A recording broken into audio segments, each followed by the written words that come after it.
giliran Yusarsif yang harus menanti Zulaikha. Di Kanaan, Bani Israel yang sudah ditunggu oleh keluarga akhirnya sampai di rumah mereka. Mereka lalu menemui Yakub dan menjelaskan sebab mereka bisa terlambat pulang dari Mesir. Mereka menjelaskan jika bendahara Mesir telah menjamu mereka selama 3 hari di istananya. Lawi juga menunjukkan kualitas gandum yang diperoleh dari Mesir kepada Yakub. Yakub pun sangat menyanjung betapa bagusnya kualitas gandum itu, bahkan dia mencium bau yang tak asing dari gandumnya. Kemudian Yakub mempertanyakan kenapa bendahara Mesir hanya menahan Bani Israel saja, tidak dengan warga Kanaan yang lain. Mereka menjawab jika sang bendahara memperhatikan mereka karena mereka juga penganut agama tauhid sepertinya. Namun Yakub berpikir jika pasti ada alasan lain yang menahan mereka karena warga Kanaan lain juga penganut agama tauhid seperti mereka. Yakub mengira jika sang bendahara mungkin saja mengenal Bani Israel hingga berbuat baik serta ramah terhadapnya. Yakub juga menanyakan apakah anak-anaknya mengenal siapa bendahara Mesir itu atau tidak. Lawi pun menjawab jika dia dan saudara-saudaranya tak ada tanda mengenalinya sedikit pun. Mereka juga mengatakan jika Benyamin ikut, pasti mereka akan mendapatkan gandum yang lebih banyak dari ini. Samun juga mengungkapkan jika mereka tidak mempunyai kesempatan untuk membeli gandum lagi jika tidak datang bersama Benyamin ke Mesir. Yakub pun langsung melarangnya dan mempertanyakan kenapa bendahara Mesir sampai tahu tentang Benyamin. Mereka pun mengatakan merekalah yang menceritakan jika mempunyai seorang adik dan ayah tua berharap mendapatkan jatah yang lebih banyak dari Yusarsif. Sang bendahara juga curiga jika mereka hendak menyalahgunakan kebaikannya dan tidak percaya jika mereka mempunyai adik dan seorang ayah yang tua. Maka dari itu, jika mereka ingin mengambil gandum lagi, mereka harus mengajak adik kecil mereka agar bendahara Mesir percaya. Yakub pun tetap bersikukuh tidak akan mengizinkan Benyamin ikut mereka ke Mesir di perjalanan berikutnya. Sementara itu istri Yehuda menemukan uang Bani Israel di karung gandum yang membuat semuanya merasa terheran-heran kenapa uang mereka bisa ada di sana. Lawi pun mengira pasti ada udang di balik batu di balik semua ini. Dia juga mengira bahwa Yusarsif berniat untuk menguji mereka apakah akan mengembalikan uang itu atau mengambil uangnya. Yakub langsung mengira bendahara Mesir ingin jika anak-anaknya kembali lagi ke Mesir. Yakub juga mempertanyakan kenapa dia begitu baik dengan anak-anaknya sampai ingin bertemu dengan Benyamin. Pasti sang bendahara Mesir mempunyai rencana tersembunyi di benaknya. Sementara itu Yusarsif yang berusaha untuk menemui Zulaikha yang sedang berdoa tetap tidak menghiraukan kehadiran Yusarsif di sampingnya. Zulaikha pun mengungkapkan kepada kedua pelayannya jika dulu dia mencintai Yusuf, akan tetapi sekarang dia sudah menemukan pujaan hati yang lebih baik darinya. Singkat cerita, stok gandum di Kanaan yang mulai habis membuat para istri kebingungan bagaimana mereka menghadapi masalah ini. Datanglah istri Yakub dan mengungkapkan jika mereka sudah tidak mempunyai stok gandum lagi untuk bulan depan dan harus segera membeli gandum lagi untuk stok bulan depan di Mesir. Bani Israel pun juga datang menemui Yakub dan mengungkapkan jika mereka harus kembali ke Mesir untuk mendapatkan gandum lagi. Mereka juga meminta izin agar kali ini Yakub mengizinkan Benyamin untuk ikut bersama mereka agar mendapatkan gandum dari bendahara Mesir. Lawi juga berjanji jika tidak akan terjadi apa-apa kepada Benyamin adiknya. Yakub pun tak punya pilihan lain dan mengizinkan Benyamin untuk ikut bersama anak-anaknya, akan tetapi dia meminta agar Bani Israel bersumpah atas nama Allah untuk mengembalikan Benyamin kepadanya.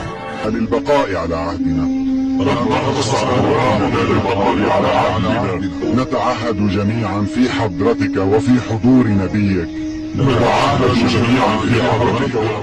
Setelah itu mereka pun bergegas untuk pergi ke Mesir. Sebelum mereka pergi, Yakub sempat menyarankan agar mereka semua berpencar saat sampai di Mesir dan terus berdoa kepada Allah agar semuanya baik-baik saja.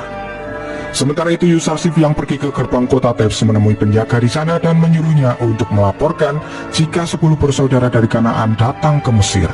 Para penjaga pun mulai terheran-heran kenapa Yusarsif begitu memperhatikan 10 bersaudara dari Kanaan, padahal dia tak pernah memperhatikan pendatang asing lain seperti ini. Dia berpikir jika pasti ada sesuatu yang penting terjadi nanti. Saat Bani Israel sudah sampai di perbatasan kota Mesir, mereka kemudian menyuruh agar warga Kanaan untuk masuk terlebih dahulu, sementara mereka akan menyusul sambil berpencar dari 4 gerbang yang berbeda. Ketika warga Kanaan mulai masuk ke kota, penjaga menanyakan kepada mereka apakah 10 bersaudara ikut bersama mereka atau tidak.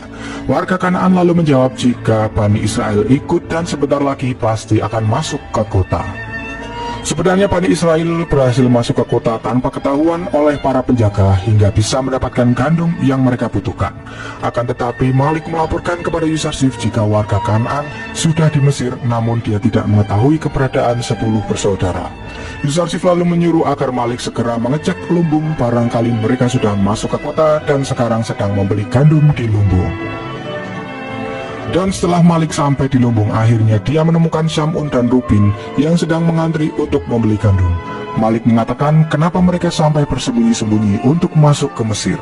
Rubin mengungkapkan jika mereka semua tidak mau untuk merepotkan bendahara Mesir lagi. Sementara para saudara lain pun hanya bisa pasrah karena rencana ayah mereka sudah dijalankan, akan tetapi tetap saja gagal dan ketahuan. Setelah itu Bani Israel dibawa Malik untuk menemui Yusarsif di istananya. Yusarsif yang mengetahui jika Benyamin ikut dalam rombongan sangat merasa senang dan mempunyai rencana yang tak pernah akan mereka bayangkan. Saat Yusarsif mengintip di jendela dan melihat sosok Benyamin, dia sangat bingung bagaimana nanti saat berhadapan dengannya. Yusarsif pun segera masuk ke ruangan dan langsung menanyakan kepada mereka kenapa baru sekarang mereka datang ke Mesir untuk memperoleh gandum. Mereka pun menjelaskan jika mereka harus meminta izin dahulu agar Benyamin diizinkan ikut oleh ayah mereka. Kemudian mereka semua menanyakan kenapa uang mereka saat membeli gandum dikembalikan lalu ditaruh di karung gandum saat itu. Yusarsif pun menjelaskan jika dia ingin memberi hadiah kepada ayah mereka yang sangat dimuliakan oleh mereka. Kemudian Yusarsif menyuruh Mimi Sabu untuk segera menghidangkan makanan untuk semuanya. Ketika makanan sedang disiapkan, Yusarsif tiba-tiba menyuruh agar saudara seibu untuk duduk berhadapan satu sama lain. Kemudian saat Yusarsif melihat hanya Benyamin saja yang tidak duduk berhadapan, dia pun menanyakannya kepada Benyamin. Benyamin lalu menjawab bahwa dia tidak lagi mempunyai saudara seibu. Kemudian Yusarsif pun langsung menyuruh agar Benyamin duduk di sebelahnya di depan. Saat makanan sudah dihidangkan, mereka semua pun langsung menyantap makanannya, begitu juga dengan Yusarsif yang langsung mengajak ngobrol Benyamin. Di sini Yusarsif mengungkapkan kepada Benyamin jika dia tahu keberadaan Yusuf kakaknya. Akan tetapi Yusarsif menyuruh agar Benyamin merahasiakannya kepada saudara-saudara lainnya. Benyamin pun tak sabar untuk mengetahui keberadaan kakaknya itu setelah puluhan tahun berpisah. Pada akhirnya Yusarsif mengatakan jika dialah Yusuf kakak Benyamin yang selama ini dikira telah mati diterkam oleh serigala. Yusuf?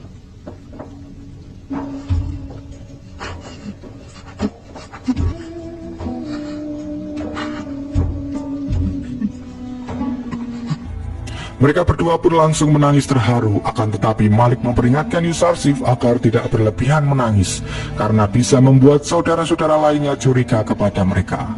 Setelah itu Yusarsif pun segera pergi dari meja makannya yang membuat para saudara menanyakan kepada Benyamin apa yang telah ia lakukan sehingga membuat Yusarsif menangis dan keluar dari ruangan. Benyamin mengatakan jika Yusarsif bersedih ketika dia menceritakan keadaan ayahnya yang buta karena kehilangan kakaknya Yusuf. Kemudian datanglah anak Yusarsif menyuruh agar Benyamin segera menemuinya di ruangan lain. Ketika mereka berdua bertemu, Benyamin langsung menghampiri Yusuf dan langsung memeluknya. Pertemuan mereka membuat Asenat juga larut dalam kebahagiaan yang dialami oleh suaminya.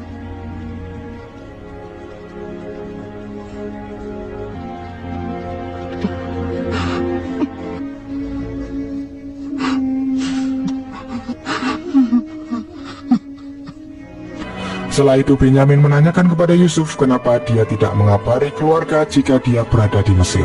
Sebenarnya Yusuf ingin sekali mengabari keluar dari Kanaan, akan tetapi Allah berkehendak lain jika dia melarang Yusuf untuk memberitahu keberadaannya. Benyamin pun lalu bertanya kembali kapan Yusuf akan menemui ayahnya yang sekarang sudah buta karena kehilangannya. Yusuf pun menjelaskan jika misi risalahnya di Mesir belum selesai dan dia juga belum melihat tanda-tanda takbir mimpinya akan terwujud. Kemudian Yusuf mulai menyadari penyebab kenapa perpisahan ini begitu lama terjadi. Dia mengatakan jika ayahnya belum mengikhlaskan anaknya untuk dikorbankan, seperti layaknya Nabi Ibrahim yang mengorbankan anaknya Nabi Ismail untuk disembelih. Maka dari itu Yusuf mempunyai ide untuk menahan Benyamin di Mesir agar Nabi Yakub kehilangan Ismail-Ismailnya dan berharap dia bisa ikhlas melepas anak-anaknya. Hal itu juga akan membuat Bani Israel bertaubat karena telah mengkhianati amanat dari Yakub jika mereka tidak menjaga Benyamin.